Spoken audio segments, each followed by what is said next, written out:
बंधू आणि भगिनीच्या चरणी पहिल्यांदा नतमस्तक होऊन परळीच्या सर्व जनतेचे मी आभार पहिल्यांदा मानणार आहे। या स्वाभिमानी जनतेने मला परळीमध्ये एवढा मताधिक्य द्यायचा प्रयत्न केला, एवढ्या लोकांनी अडवायचा प्रयत्न केला, एवढ्या लोकांनी बचत करायचा प्रयत्न केला, एवढ्या गुंडांनी गुंडगिरी करायचा प्रयत्न केला, तरी जर पिपाणीचं आणि माझं मतदान एकत्र केलं तर मला लीड आहे। ही प्रभू वैद्यनाथाची कृपा आहे। या प्रभू वैद्यनाथाच्या चरणी नतमस्तक होऊन मी एकच विनंती करणार आहे आपल्याला सर्वांना की तुमची ही ताकद, अरे परळी काय होती, ही तुमच्या ताकदीवर, तुमच्या जीवावर उभ्या महाराष्ट्रानं बघितलं। या परळीनं काय नाही दिलं, परळीनं नेतृत्व दिलं, परळीनं अधिकारी दिले, परळीनं सुसंस्कृत संस्कार दिले, परळीनं बीड जिल्ह्यात कुठं नाही पण परळीला रेल्वे, महाराष्ट्राला वीज द्यायचं काम परळीनं केलं। परळीने चांगले अधिकारी, चांगले सुसंस्कृत असे नेते दिले। याच परळीचं भस्मासूर आणि परळीला भस्म करायचं काम ज्यांनी केलं त्यांना आता मात मागायचा काय अधिकार आहे? परमेश्वरानं तुम्हाला संधी दिली, या प्रभू वैद्यनाथाच्या परळीमध्ये तुम्हाला नेतृत्व करण्याची संधी मिळाली। या संधीचा तुम्ही फायदा करायचा सोडून टीका टिप्पणी करताय आणि स्वतःच भिंतीवर दिवा ठेवून ओवाळून घेताय। काय तर म्हणे,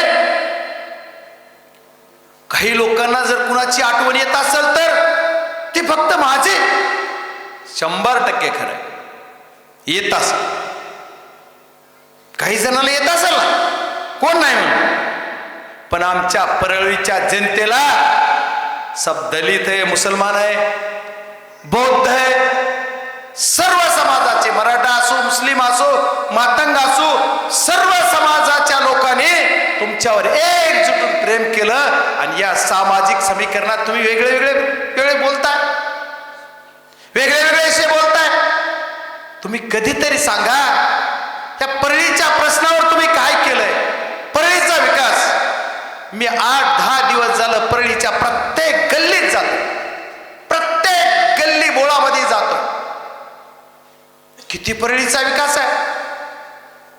माननीय अजितदादा पवार साहेब, तुम्ही एकेकाळ माझेही नेते होतात। आदरणीय शरदचंद्रजी पवार साहेबांच्या नेतृत्वात आपण सर्व काम करत असताना मी एकदम छोटा कार्यकर्ता होतो। जरा बघा, तुम्हाला जर वेळ मिळाला तर तुम्ही एकदा थोडं बघा या परळीमध्ये किती विकास झाला, किती हजार कोटी रुपये या परळीत आले, कितीतरी हजार कोटीचा निधी या परळीला तुम्ही पण दिला। देवेंद्र भाऊ, तुमचं जास्तच प्रेम आहे। आमच्या ताई साहेब म्हणायच्या, पंकजा ताई, नाव नाही घेतलं तर पुन्हा कोणच्या ताई पाहिजे, म्हणायच्या की आमच्या विरोधात आमच्या भावाला ताकद तुम्ही द्यायचं, असं त्या म्हणायच्या। मी नाही, मी कधी म्हणलो नाही, मला माहित नाही, पण त्या म्हणायच्या। मग एवढे ताकद द्यावं भाऊ तुम्ही देऊन या परळीचा विकास कुठे आहे? या महाराष्ट्राचं नेतृत्व करताय तुम्ही। आता 3 पक्षाचं सरकार दिलंय, एवढ्या महाराष्ट्राच्या जनतेनं तुम्हाला मॅन्डेट दिलंय, आणि एवढं असताना परळीत काय विकास? परळीच्या विकासावर बोला, परळीच्या कामावर बोला, परळीच्या जनतेच्या प्रश्न सोडले त्याच्यावर बोला, पण तुमचा विकास काय ह्याच्यावर कुठेच बोलत नाही।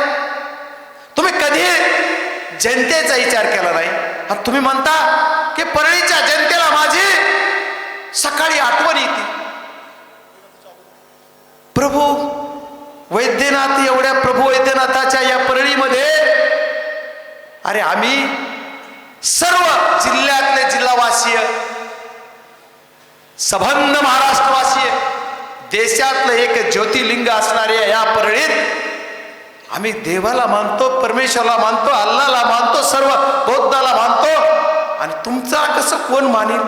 आणि तुम्ही का मानताय? म्हणजे तुम्ही स्वतःला किती महान समजताय. तुम्ही एवढे खरंच महान? टीका टिप्पणी परमेश्वराने जन्म घातल्याच्या नंतर तुम्हाला कर्तृत्व करायचं आणि सुसंस्कारानं वागायची संधी मिळते, ते तुम्ही गमावली साहेब. त्याच्यामुळे तुम्ही आता दुसरं काही बोलू शकणार नाहीत. अहो, ही जनता, एवढा जनसमुदाय कधी तुमच्या उभ्या आयुष्यात तुम्हाला या गणेश मारला बघायला मिळाला का? तुमच्या तरी, माझ्या तर जाऊ द्या, मी विरोधी पक्षाचा खासदार आहे. तुम्हीच सांगताय विरोधी पक्षाचा खासदार त्याच्या पोटात दुखतंय. आता माझ्या पोटात कसं दुखतंय मला कळालं. परळी खाल्ली कुणी? परळीचा रस्ता खाल्ला कुणी? परळीची पाईपलाईन खाल्ली कुणी? परळीच्या नाल्या खाल्ल्या कुणी? परळीची मशानभूमी खाल्ली कुणी? काय नावं घेऊ, किती किती काय काय सगळं खाल्लं कुणी साहेब? आणि वाईट वक्त खाल्लं तर पोट त्याचं दुखत असतं खाणारच. मी तर शुद्ध पाणी इथलं पितोय, मला वेगळं पाणी पिता येत नाही साहेब, सवयच नाही ना. त्याच्यामुळं माझं पिऊन मी दुखत नाही, खाऊन तर दुखायचा संबंधच नाही. त्याच्यामुळे साहेब, या गोरगरीब जनतेला जॉब द्यावं, आमची हात जोडून विनंती, बाकी काहीच करू नका. आता आमच्या वाघोडे दादांनी सांगितलं, हा स्टेजवर बसलेले सगळे तुमचेच होते ना, माझेच साहेब. का गेले तुमच्याजवळ? ह्याचा एकदा विचार करा ना. ह्याच्यावर तुम्ही बोलतच नाही. आणि काय म्हणले? दीपक, मला बोलायचं नव्हतं ह्या विषयी, दीपक नानाचा ऍक्शन झाला तेव्हा 40 लाख मी दिले. खरंच दिले साहेब तुम्ही? बरं दिले तुम्ही. हे 40 लाख आले कुठं? 40 लाख निवडणूक आयोगाला सुद्धा माझी विनंती आहे, आणि इन्कम टॅक्सला सुद्धा माझी विनंती आहे, ह्यांच्याकडे 40 लाख कसे आले याचा तपास करा. 40 लाख कुठून आले? आणि देवाभाऊ अजित दादा, तुमच्याकडे अर्थ खात आहे, यांच्याकडे 40 लाख कसे आले याचा जरा हिशोबच करा. देवाला तुम्हाला सुद्धा उत्तर याचं 40 लाख तुमच्याकडे कुठून आले ते. म्हणजे याचा अर्थ तुम्हीच तुमच्या तोंडानं सांगितलं की आम्ही भ्रष्टाचार करतो आणि ते असं काहीतरी करतो, ह्याचं उत्तर. आणि नानानं सांगितलंय तुमच्या अकाउंटून दिले असले तर दाखवा. दिले का?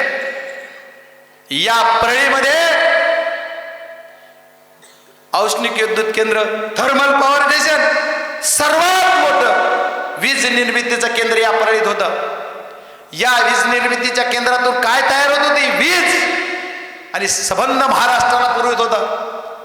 या परळीतले 5-6 संच तुम्ही बंदच करून टाकले साहेब. बघा पाय, तुमचा पायगुण सगळे, तुमचा पायगुण साहेब. तुम्ही आलात आणि लाईट सुद्धा गुल. ह्या पट्ट्याचा पायगुण बघा साहेब. मी खासदार झालो आणि रेल्वे बीड पर्यंत आणली साहेब, तुमचा पायगुण. बरं एक जाऊ द्या, त्याच्यातून बंद झालं ते झालं. बंद होऊन दिसतं आमचा रोजगार गेला नाही, बंद होऊन आमच्या तरुणाईचं हाताचं काम गेलं नाही, तर बरंच काय काय गेलं. आमच्या मार्केटमध्ये जी उलाढाल व्हायची साहेब, ती मार्केटची उलाढाल बंद झाली. मार्केटमध्ये येणारा पैसा बंद झाला. आज वार्ड क्रमांक 1 मध्ये बघा, प्रशासन वार्ड क्रमांक 1 मध्ये थर्मल पॉवर स्टेशनला किंवा थर्मलला असणाऱ्या सर्व कर्मचाऱ्यांच्या मतदार यादीत नाव आहेत साहेब. मी कालची यादी बघितली, 2200 ते 2500 लोकांचं मतदार यादीत नाव दिसतंय साहेब. मी आकडे काढून आणले की आता किती हजार आहेत, यादी काढून आणली साहेब. उद्या जर तुम्ही तिथं बोगस आय कार्ड बनवून मताला येताल ना, तर बाबा हो, तुम्ही जे कोणी येणार आहेत त्यांना सुद्धा माझी परत एकदा विनंती, तुम्ही आता नादच करू नका. परवाच माजलगावच्या एका SDM ने अधिकार काढलं एक पत्र की जो बोगस कुणी आय कार्ड बनवून येईल त्याच्यावर कारवाई झाली पाहिजे, त्याला जेलमध्ये घाला. मी इथल्या सुद्धा निवडणूक अधिकाऱ्याला पत्र उद्या देतोय या नावासहित की हे लोक इथं नाहीत, हे लोक इथं राहणार नाहीत, त्यांचं नाव बोगस झालं नाही पाहिजे, मतदान झालं नाही पाहिजे. त्याच्यामुळं तुम्ही कला केल्यात, पण या कलाचं उत्तर द्यावं लागेल. साहेब किती मोठ्यापणानं सांगता प्रत्येक वेळेस की मला 1,42,000 मताधिक्यानं या लोकांनी निवडून दिलं. खरंच एकदा स्वतःच्या छातीवर हात ठेवून सांगा बरं, इमानदारीचे मत आहे ती मग. साहेब तुम्हाला संधी दिली ना, अरे राजाभाऊ मला मरेपर्यंत म्हणणार आहे तिकीट दिलं नाही, तुझ्या पक्षानं दिलं नाही म्हणणार आहे का नाही? मग साहेब तुम्हाला संधी मिळाली ना साहेब, तुम्हाला कशाला तुम्हाला बोगस करायचं होतं? तुम्हाला काय व्हायचं होतं? ग्रीस बुक नोंद आणायची होती, कशाला गरज होती तुम्हाला? तुम्ही एवढेच काम केले होते तर तुम्हाला बोगस करायची. आणि का दीपक नानांनी सोडलं तुम्हाला? शेवटचं कारण माहित आहे, आमच्या ज्या भगिनींना आम्ही आज तिकीट दिलंय त्यांनी नानाला घरात आल्यावर सांगितलं की माझ्या या सर्व माता भगिनीच्या बोटाला शाई लावून मतदान करू देत नसतील तर तुम्ही त्या नेत्याजवळ राहायचा अधिकार नाही, ही आमच्या भगिनीने सांगितलं म्हणून नानाला सोडावं लागलं. नाना असं नाही सोडलं. आणि त्या भगिनीने सांगितलंय म्हणून मी पवार साहेबाकडे घेऊन गेलो. साहेब मला याच भगिनीला तिकीट द्यावं लागतंय. आणि आमची भगिनी उभा राहिल्या आणि त्या नगराध्यक्ष पदाच्या उमेदवारीत तुमच्या गावात शहरात निवडणूक लढत आहे. त्याच्यामुळे साहेब मी बरेच काय लिस्ट आहे माझ्याकडे, मी बरंच बोलणार आहे, पण आणखी उद्या एक सभा आहे म्हणून नानानं सांगितलं, संधी दिली आम्हाला, आणखी राहील ना उद्या बोलावं लागेल का? तुम्ही आता काय काय म्हणतात, तुम्ही काय काय करतात ह्याचं बघायचं. बघा काय चाललंय. आजच काही प्रभागाची निवडणूक स्थगित झालेली आहे.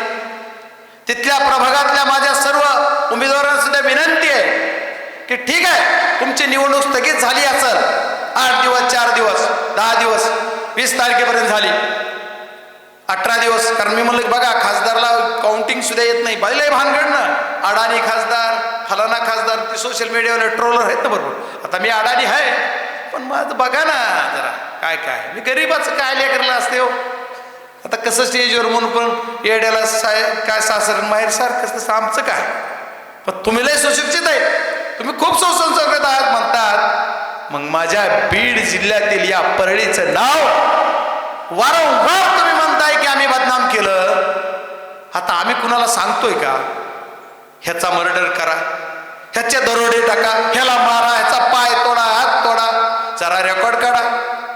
अरे काही केलं तरी लोकांना त्रास, तुम्ही त्रास देणार आणि त्याच्यावर खोटी केस दाखल करणार. या परळीमध्ये कमीत कमी 200 केसेस तुम्ही खोट्या दाखल केल्या त्या 5 वर्षाच्या मंत्रिपदाच्या काळात साहेब. ही आम्हाला बघवलं नाही म्हणून आम्ही तुम्हाला सोडलं साहेब. तुम्ही माझ्या केस पर्यंत आलात.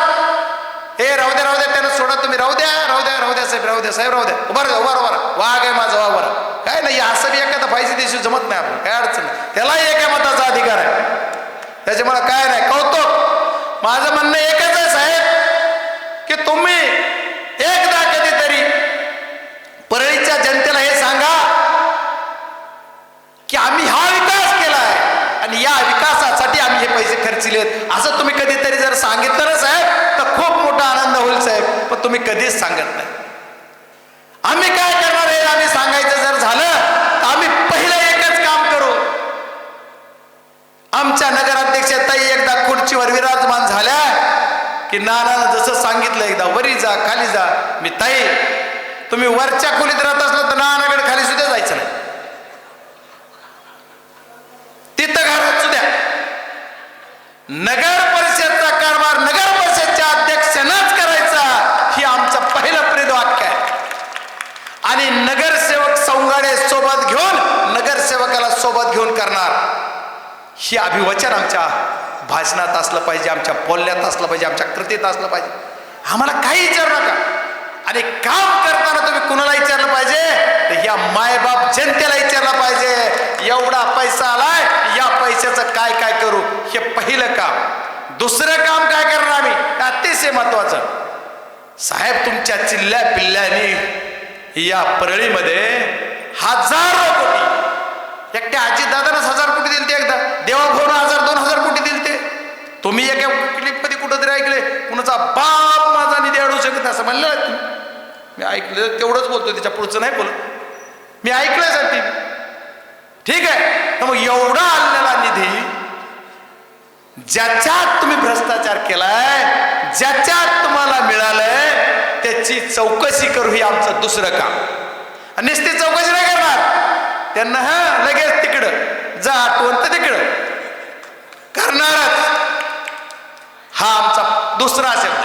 तिसरं काय करणार, तर या आमच्या माता भगिनी, आमच्या लाडक्या बहिणी, या सर्वांचा सर्वांगीण विकास करण्यासाठी जे जे काम आहेत ते आम्ही करायचा प्रामाणिक प्रयत्न करणार. आज तुमच्या काळात साहेब ज्या काही गोष्टी झाल्या राहिल्या त्या गोष्टीचं 1-2 मिनिटात वाचन करणार आहे मी, आणि त्या पूर्ण करण्याचं काम आम्ही दुसऱ्यांदा करू. स्वप्नपूर्ती काम करणारी नगराध्यक्ष हवा ही आमची संकल्पना आहे. भीमवाडी बुद्धविहार काम न करता पैसे उचलण्यात आले.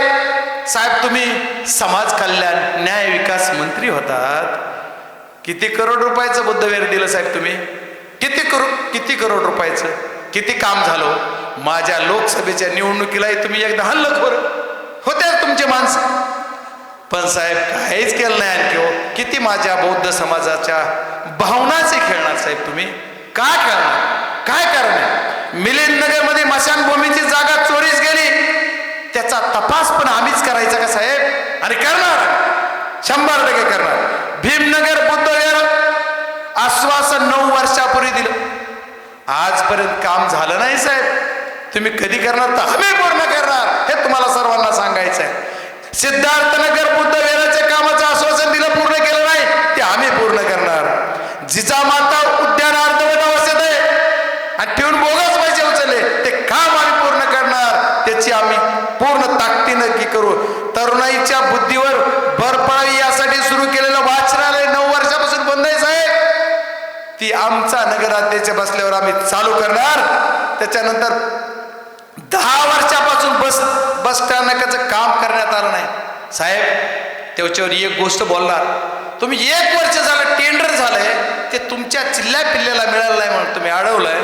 पण साहेब निवडणुकीत मला जरा उशिराच कळलं ते, पण ते येणाऱ्या महिन्याच्या आत ते कामच चालू करणार, नाही तर खासदार म्हणून राहायचा अधिकार सुद्धा मला नाही. तुम्ही किती बी अडवा, नाही झालं तर बघू. 100% करणार असा शब्द देतो साहेब. 1च महिन्यात कोर्टानं सांगितलंय, कोर्टानं ओपन केलं, तरी तुमचा दाब साहेब ते आम्ही करणार. परळी शहरामध्ये नटरंग मंदिराचं काम बोगस करून पैसे उचलले साहेब, ती बोगस केलेले कामावर पैसे जे तुम्ही उचललेत ना ते आम्ही काढणार. शहरात मुतारी सुविधा नाही, घरकुलात भ्रष्टाचार करून गोरगरिबाला लुटलं साहेब. आम्ही आमच्या माता भगिनीसाठी शौचालय, सुंदर शौचालय प्रत्येक वार्डात जेवढे लागते त्याचे सार्वजनिक शौचालय आम्ही बांधून देणार, ही आमचं वचननामा आहे साहेब. आम्ही करणार म्हणजे करणार. भूमिगत गटार योजना, पाईपलाईन योजनांचे बोगस कामे करून पैसे उचलले, ती राहिलेली पाईपलाईन आणि गटाराचं तुमचं आश्वासन साहेब. तुम्ही मंत्री आहात, तुम्ही खूप मोठे नेते आहात, महाराष्ट्र हलवायची ताकद तुमच्यात आहे, ते आम्ही करून देणार असा तुम्हाला शब्द देतो. भाजी मार्केटमध्ये कुठलाही सुविधा न देता घाण समाज निर्माण केला, ते आम्ही भाजी मार्केट सुसज्ज करणार. फुले मार्केट परळी वैजनाथ बाजार समितीच्या ताब्यात घेऊन जागा हडप करण्याचा प्रयत्न केला, ते शेतकरी निवास बंद अवस्थेत ठेवण्यात आलंय. असे बरेच प्रश्न आहेत. वैजनाथ कारखाना, पनगेश्वर कारखाना, सुदगिरणी, कॉलेज, नगरपालिका विश्रामगृह आज कचरा कुंडीच्या अवस्थेत आहे. जिजामाता उद्यान स्वच्छतागृहास कुलूप लावण्यात ठेवलेलं आहे. परळी शहर दूषित पाणी विकास, सर्व ठिकाणी घाणीचं साम्राज्य. मराठा समाजासाठी जाहीर केलेलं मराठवाडा भवन कुठे आहे साहेब? कुठे आहे? परळी शहरामध्ये सफाई कामगारांचे कर्मचारी यांचे रक्ताचे शोषण करून कार्यकर्ते पोषण केलं साहेब.